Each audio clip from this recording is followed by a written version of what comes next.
2 साल पहले दोस्तों मैंने एरोबिक्स जिम ज्वाइन किया था और मैं नाम नहीं लेना चाहूँगी। तो कंटिन्यूस वर्कआउट करते करते घुटनों में पता नहीं क्या हो गया, प्रॉब्लम आने लगा। मैं चल नहीं पाती थी, मैं बैठ नहीं पाती थी। तो डॉक्टर को दिखाया, प्रॉब्लम निकला लुब्रिकेशन का। तो अभी कुछ हफ्ते पहले मैंने योगा ज्वाइन किया और मैं आपको बता नहीं सकती हूँ कि मुझे इतना ज़्यादा रिलीफ मिल रहा है ना। आज की डेट में मैं इतनी फ़िट महसूस करती हूँ, मैं ज़्यादा से ज़्यादा काम कर पाती हूँ। तो आज के बिज़ी स्केड्यूल में ना, चाहे हम कितना भी काम क्यों ना करें, मुझे कहीं ना कहीं ऐसा लगता है कि हम पीछे रह जाते हैं, हम अपने शरीर पे ध्यान नहीं दे पाते हैं। तो ये जो मॉर्निंग का आवर होता है ना, पावर आवर होता है। अगर आप चाहो तो आप घर में ही योगा चालू कर सकते हो, कुछ भी कीजिए, लेकिन मॉर्निंग जो है ना आप ज़रूर दीजिए, अपने आप को दीजिए। अगर आपके घर में प्लांट्स है तो उनका आप देखभाल कीजिए।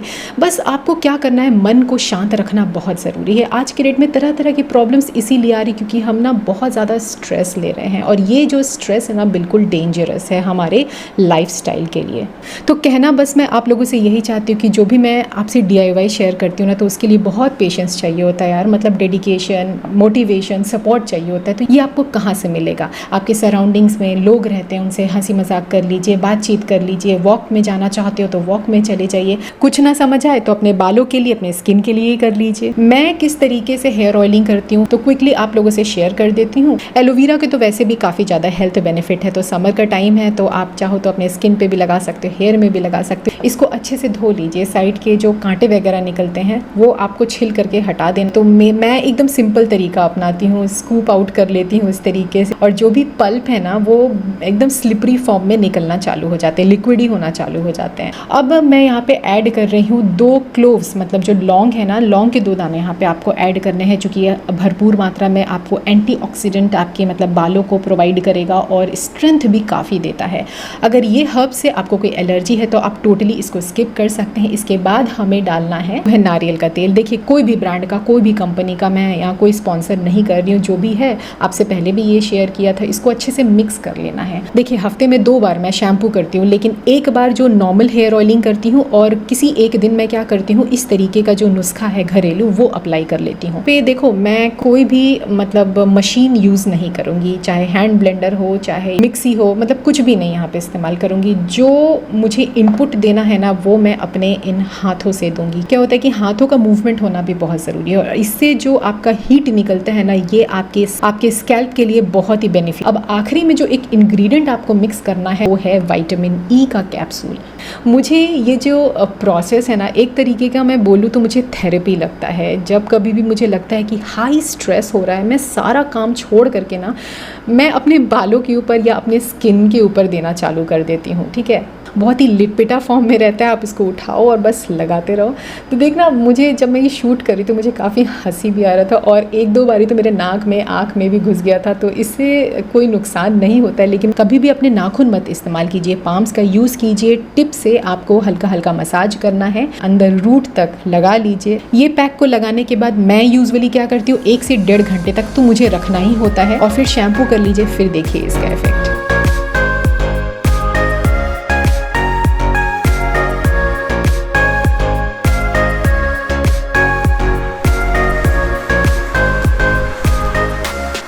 ओके गाइस, तो जब तक ये जो हमने पैक लगाए हैं ना ये अपना काम कर रहा है, तब तक मैं भी अपना काम कर लेती हूँ। एक बढ़िया सा DIY आप लोगों से शेयर कर लेती हूँ सोचा।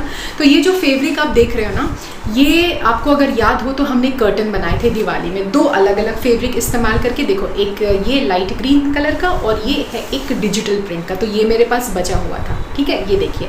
अब इसी से बनाने वाले हैं एक बढ़िया सा ऑर्गेनाइजर भी आप बोल सकते हो, या मेरे दिमाग में कुछ ऐसा है, एक बास्केट जैसा आ रहा है। तो सोच रही हूँ कि इसको बना करके फटाफट से आप लोगों से शेयर करती हूँ, और जितना हो सके ना मैं प्रोसेस एकदम सिंपल रखूँगी। यहाँ पे मैं देखिए कार्डबोर्ड का इस्तेमाल कर रही हूँ, क्योंकि मैं चाहती हूँ कि जो मेरा बेस है ना बास्केट का बिल्कुल स्ट्रॉन्ग रहे। कल को अगर मुझे कुछ रखना हो तो वो एकदम ऐसे एज सच फोल्ड ना हो। तो इसके लिए मैंने एक कार्डबोर्ड लिया हुआ, आप चाहो तो पतला भी ले सकते हो। जो डायमीटर हमने रखा वो 30 सेंटीमीटर का है।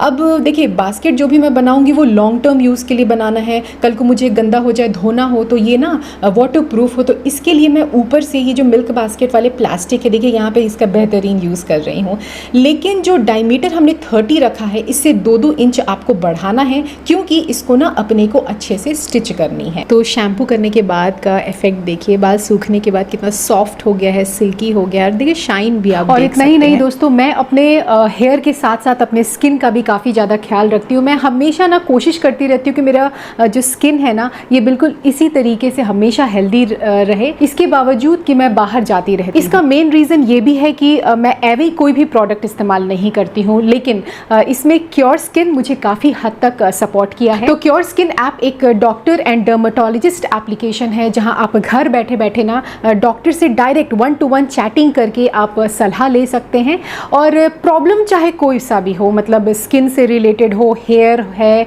या आपका फेस से कोई भी अगर आपको इशू है, तो आप इजीली इंस्टेंटली आपको ना सोल्यूशन मिल जाएगा। तो ऐप स्टोर के थ्रू आपको एप्लीकेशन को डाउनलोड करना है, कुछ क्वेश्चंस पूछे जाएंगे और सभी क्वेश्चंस के 1-to-1 आपको अच्छे से आंसर देना होगा। फ्रंट और साइड व्यू फेस का इमेज लिया जाएगा, और ये बेसिकली इसलिए लिया जा रहा है ताकि क्लोजली आपके चेहरे का एनालिसिस हो सके, और पूरे अच्छे तरीके से एनालिसिस करने के बाद आपके लिए एक किट तैयार की जाएगी। ये किट कोई मेडिसिन नहीं है, जिस चीज़ की आपके चेहरे को ज़रूरत है बस वही है इसमें, और खर्च की अगर मैं बात करूँ तो 1500 के अंदर ही मेरा हो गया था, जो कि मेरे लिए काफ़ी अफोर्डेबल है। देखिए कोई भी साइड इफेक्ट नहीं है इसमें, मेन चीज़ क्या है ना, भरोसा करना। हालांकि अभी कुछ ही दिन हुए हैं मुझे यूज़ करते हुए, तो पर्सनली बताऊँ तो फिजिकली डॉक्टर के पास जा करके अपॉइंटमेंट लेना, फीस, दवा का खर्च, मतलब लंबा प्रोसेस हो जाता और मेरे लिए काफ़ी हेक्टिक होता था। तो एक जो क्योर स्किन ऐप के थ्रू मुझे हेल्प मिला है कि आप घर बैठे बैठे आराम से आपका जो भी स्किन से रिलेटेड प्रॉब्लम है ना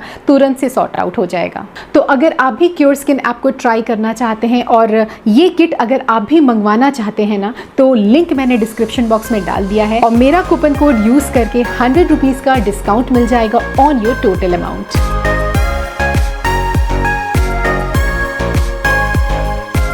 ओके, तो जो हमने बेस के लिए 2 प्लास्टिक रेडी किए थे, बस उसी के अकॉर्डिंगली हमें क्या करना है, ऊपर नीचे ना 2 लेयर्स अब अपने को कपड़े लगाने, मतलब फेब्रिक लगाने हैं। तो फेब्रिक आप कैसा भी चूज़ कर लीजिए, अंदर वाला मैंने देखो इसमें जोड़ लगा करके रेडी किया है।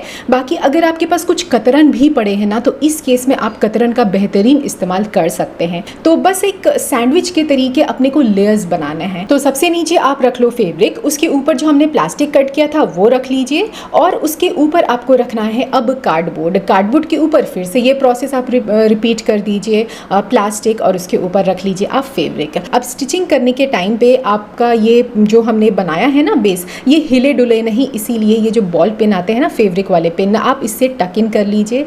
मैं क्या कर रही हूँ, मशीन से इसको अच्छे तरीके से स्टिचिंग कर लेती हूँ। अब ये जो आप फेब्रिक देख रहे हो, इसकी जो चौड़ाई है, जो इसका अरज है, वो काफ़ी ज़्यादा है, मतलब एकदम डबल मान करके चलो आप।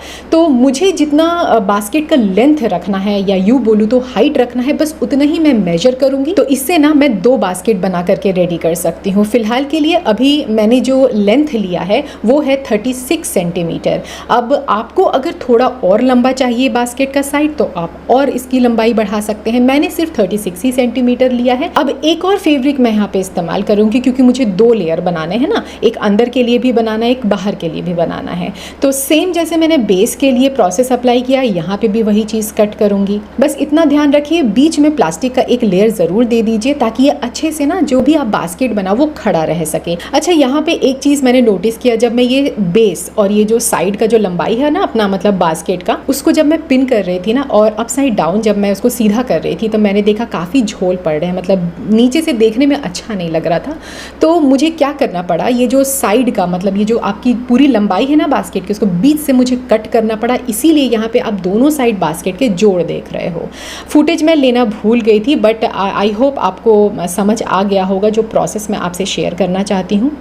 अब जो मुझे बास्केट के ऊपर जो 2 हैंडल्स बनाने हैं ना, तो वो उसके लिए ना मैंने जूट का जो रस्सी है वो लिया है, और साथ ही साथ जो कॉटन वाले थ्रेड आते हैं ना वो भी मैंने लिया है। तो बस एक चुटिया जैसे नहीं होती है, बस उसी के तरीके आपको गूंदना है, और 2 इस तरीके से आप बना करके रेडी कर लेना।